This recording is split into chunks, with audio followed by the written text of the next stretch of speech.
नमस्कार. Wellington ताडदेवची building बाबत जे काही चाललं सर्वांना माहीत आहे. ते रेजिडेंट्सची काय गलती नव्हती. बिल्डरने खोटा बांधला होता. नंतर महानगरपालिकाने रेजिडेंट्सचे फॉलोअपचे नंतरही काही वर्षापासून त्यांची ओसी आणि फायर एनओसी रखडलेली आहे.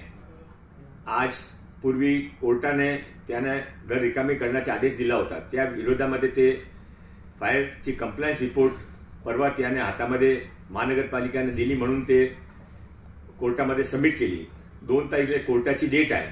गणपतीचा त्योहार आहे म्हणून आज आम्ही सर्वजण महानगरपालिकामध्ये ते लोक गेले होते.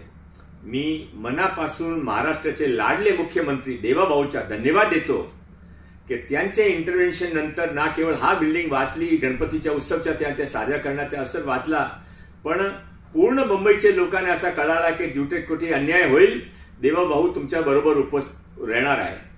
त्याने महानगरपालिकेने सांगितलं आहे की जर त्याने ओसी द्यावी, लोकांवर अन्याय नको.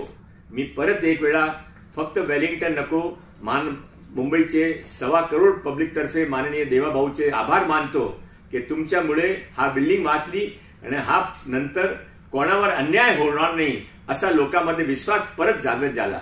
धन्यवाद. मंगलप्रभात लोढा. अल्पावधीतच लोकप्रिय झालेला भारताचा बुलंद आवाज आपला Bharat channel subscribe, share, like आणि कमेंट्स करायला विसरू नका.